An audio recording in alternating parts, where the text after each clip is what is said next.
जी, अस्सलाम वालेकुम। उम्मीद है आप लोग सब खैरियत से होंगे, ठीक-ठाक होंगे। पीएसएक्स विद सुफ़ियान गनी के एक और एजुकेशनल वीडियो के साथ आप लोग की खिदमत में हाज़िर हैं। तो सुफ़ियान भाई, उम्मीद है आप खैरियत से होंगे, ठीक-ठाक हैं? अल्हम्दुलिल्लाह बॉस। अच्छा, अभी हम लोगों ने लास्टली जो हम लोगों ने डिस्कस किया था, वो हम लोगों ने बोनस शेयर को राइट शेयर को डिस्कस किया था। बिल्कुल। तो आज जो हमारा टॉपिक है, उस पे आज आप हमारे जो व्यूअर्स हैं, उनको बताएँगे रिगार्डिंग डिविडेंड के डिविडेंड क्या होता है और कंपनीज़ इसको क्यों देती हैं और क्या इसका प्रोसीजर है, all that stuff. So let's go with the first one कि डिविडेंड क्या है और कंपनीज़ इसको क्यों देती हैं? थोड़ा-सा इसके बारे में प्लीज़ बताइएगा। बॉस, स्टॉक एक्सचेंज के अंदर 520 के करीब कंपनीज़ हैं, जिसके अंदर जो है वो टॉप जो है हमारे पास 30 कंपनीज़ और टॉप 20 यानी डिविडेंड मोस्ट डिविडेंड वाली कंपनीज़ ऐसी हैं, जैसे जिसके अंदर फर्टिलाइज़र सेक्टर में बात की जाए तो फर्टिलाइज़र जो भी अर्निंग करते हैं वो सारी की सारी अर्निंग जो है अपने शेयर होल्डर में डिवाइड कर देते हैं। सही। उन्होंने इस तरीके से अपना स्ट्रक्चर बनाया है कि वो सारा डिविडेंड जो है वो शेयर होल्डर में तकसीम कर देते हुँ, हैं। तो हुँ। हर क्वार्टर के अंदर उनका जो है वो डिविडेंड आता है। हर क्वार्टर में कंपनी अपनी बोर्ड ऑफ मीटिंग जो है वो कंडक्ट करती है और उसके अंदर जो है उसके फाइनेंशियल जो है वो अनाउंस होते हैं। उसके अंदर अगर बोर्ड ऑफ डायरेक्टर गुंजाइश समझते हैं तो उसके अंदर डिविडेंड अनाउंस करते हैं। कभी स्किप भी करते थे किसी क्वार्टर में, लेकिन उमूमन जो है वो यानी अच्छी कंपनी होती है तो वो हर क्वार्टर में जो है डिविडेंड देती है। जैसे कैपको हो गया, हबको हो गया, ओजीडीसी हो गया, पीपीएल ईफर्ट हो हो गया। गया। जी। सही, सही। अच्छा सुफ़ियान भाई, ये तो आपने बता दिया कि रिगार्डिंग दैट जो हमारे स्पेशली जो न्यू इन्वेस्टर हैं उनको तो बेचारों को पता ही नहीं है कि भाई डिविडेंड क्या है। तो डिविडेंड बेसिकली क्या होता है, उसका थोड़ा-सा प्लीज़ जी बताइए? बॉस, डिविडेंड ये होता है कि जब कोई कंपनी बनती है ना, तो जी। वो अपने टोटल नंबर ऑफ शेयर्स के ऊपर वो पूरे साल के ऊपर कंसीडर करके प्रॉफिट देखती है कि नेट प्रॉफिट कंपनी को सारे टैक्सेस वगैरह देने के बाद कितनी कंपनी ने जो है प्रॉफिट अर्न किया। ठीक है। तो जो शेयर होल्डर होते हैं वो उमूमन जो है वो कंपनी के मालिक होते हैं, सही, ऑनर होते बिल्कुल, हैं। शेयर्स बिल्कुल। का मतलब होता है ऑनरशिप। आप कंपनी के मालिक हैं, कंपनी में आपने इन्वेस्ट किया, अब कंपनी ने कमाया तो कंपनी जो है उसके ऊपर आपको जो है पे आउट देती है। अगर 10 रुपये की किसी कंपनी की फेस वैल्यू है और वो हुँ, 10% अगर पे आउट देती है तो इसका मतलब होता है कि 1 रुपया उसने पर शेयर जो है वो डिविडेंड दिया है।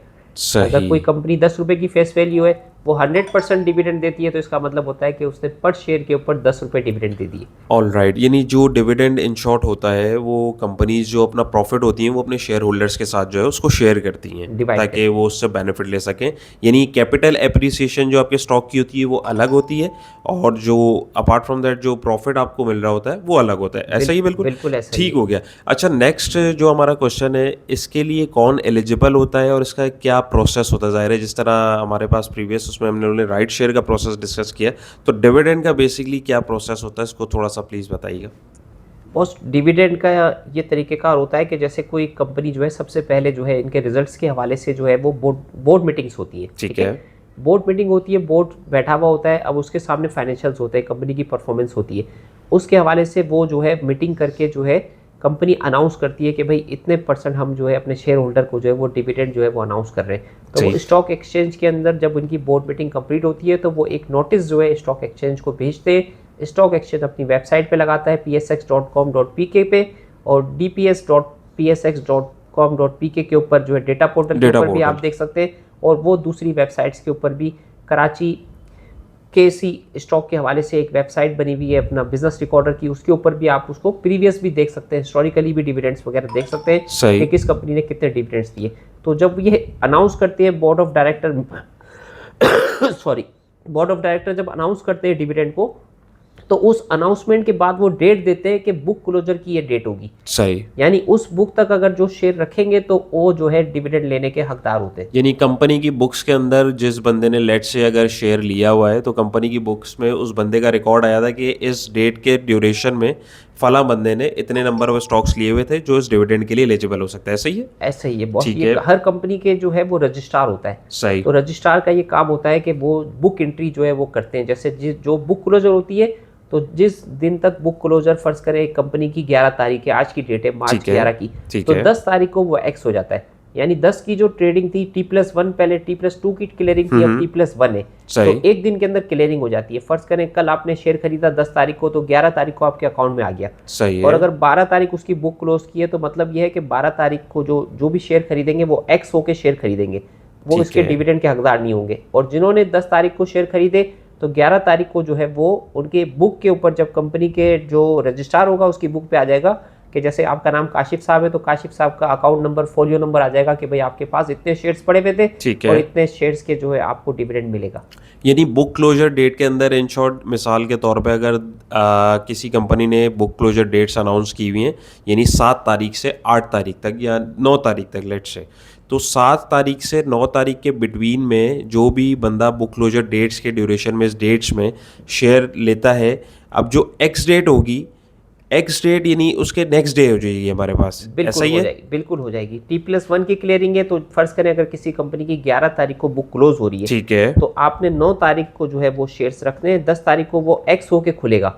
ऑल 10 को जब राइट। उसकी ट्रेडिंग होगी तो वो आप उसके हकदार नहीं होंगे और वो प्राइस भी जो है यहाँ से माइनस हो जाती है डिविडेंड वाली सही, amount। यानी शेयर प्राइस में से ही कंपनी उसको जो है वो एडजस्ट करके। बड़े जो इन्वेस्टर होते हैं वो क्या करते हैं, जब कंपनी कोई डिविडेंड अनाउंस करती है ना तो वो उसकी प्राइस एप्रिसिएशन पहले ही हो जाती है। सही। स्टॉक मार्केट का मतलब होता है फ्यूचर देखना, आगे देखना। इसी तरीके से कोई कंपनी कोई अनाउंसमेंट करती है, कोई 50% डिविडेंड अनाउंस कर दे, 100% कर दे, 200% कर दे, तो पहले से ही जब वो अनाउंसमेंट हो जाती है तो उसकी शेयर की प्राइस बढ़ना शुरू हो जाती है। सही। तो जब वो डिविडेंड का टाइम आता है तो जो जो अच्छे खिलाड़ी होते हैं, जो अच्छे काम करने वाले होते हैं, वो पहले ही शेयर को बेच चुके होते हैं, क्योंकि वो सही। पहले ही जो है कंपनी की जो अपसाइड होती है डिविडेंड वाली, वो पहले ही वो कैलकुलेट करके एक फिगर जो है आपके पास आ जाता वो है। कैपिटल एप्रिसिएशन उसमें से Appreciation ट्रेडर जो है वो उसमें से लेके निकल जाते हैं। यानी वो बहुत सारे लोग जो एक्स डेट के अंदर फंसते हैं, वो देखते हैं जिन्होंने ज़ाहिर रिसर्च नहीं की होती है और बस अंधाधुन किसी भी स्टॉक के लिए घुस जाते हैं, तो वो इसी वजह से उन लोगों को मार पड़ जाती है कि उन्होंने उनकी रिसर्च कंप्लीट नहीं होती है। बिल्कुल तो ऐसा। एक्स डेट वाले दिन हमारे पास जो डिविडेंड होता है वो शेयर प्राइस में से कट होके निकलता है और शेयर की जो ओपनिंग प्राइस है, जो डिविडेंड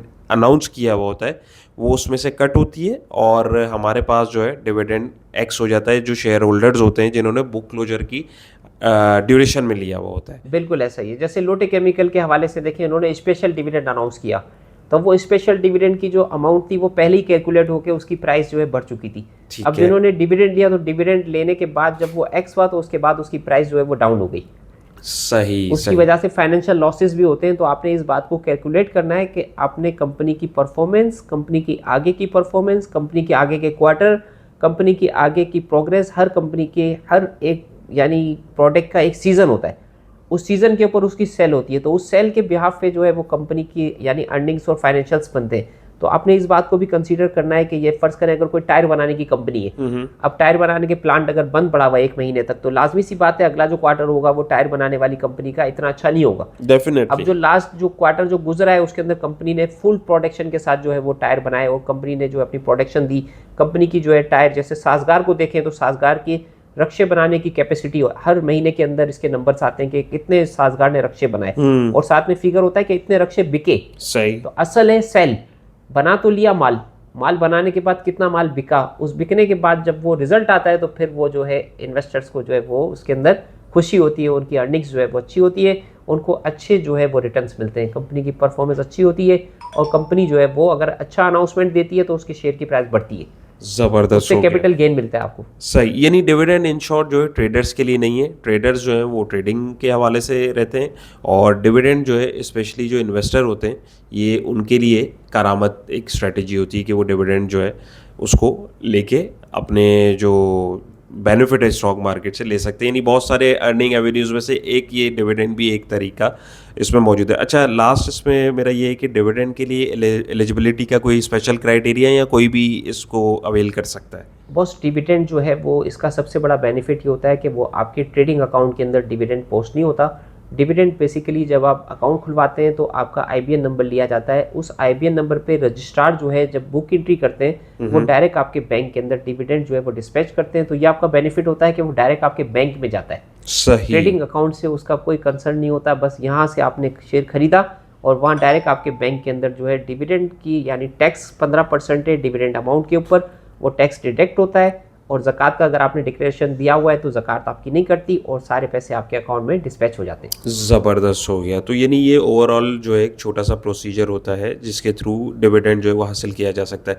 अच्छा सुफियान भाई, ये आपने बड़े ज़बरदस्त तरीके से एक्सप्लेन कर दिया। लास्टली ये कि हमारे व्यूअर्स में से बहुत सारे लोग जो हैं ट्रेडिंग जर्नी का अपना आगाज़ करना चाह रहे होते हैं और उनको पता नहीं होता कि किस तरीके से उसको स्टार्ट करना है, तो उसके रिगार्डिंग आपके एंड से हमारे एंड से जो क्या है सर्विसेज वो थोड़ा सा एक्सप्लेन कर दें और वो किस तरह हमसे रब्ता कर सकते हैं। बॉस हमारी टीम बड़ी मेहनत मेहनत से काम कर रही है, 24/7 माशाल्लाह से हमारी टीम काम कर रही है। हम मुनीर खानानी के सीनियर ट्रेडर हूँ सुफियान गनी, 24 घंटे जो हमारे माशाल्लाह से सर्विसेज अवेलेबल है।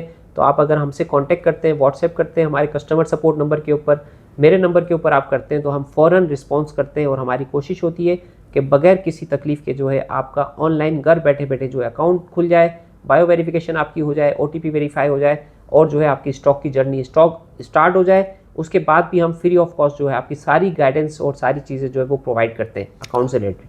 ऑल राइट सुफियान भाई, thank you so much. Okay viewers, तो होपफुली आप लोगों को समझ आया होगा कि डिविडेंड क्या होता है, और मज़ीद इससे रिगार्डिंग जो एजुकेशनल हमारी जो सीरीज़ है इसके रिगार्डिंग आप अपना फीडबैक ज़रूर दीजिए और कमेंट सेक्शन में बताइए कि नेक्स्ट आप क्या देखना चाहते हैं।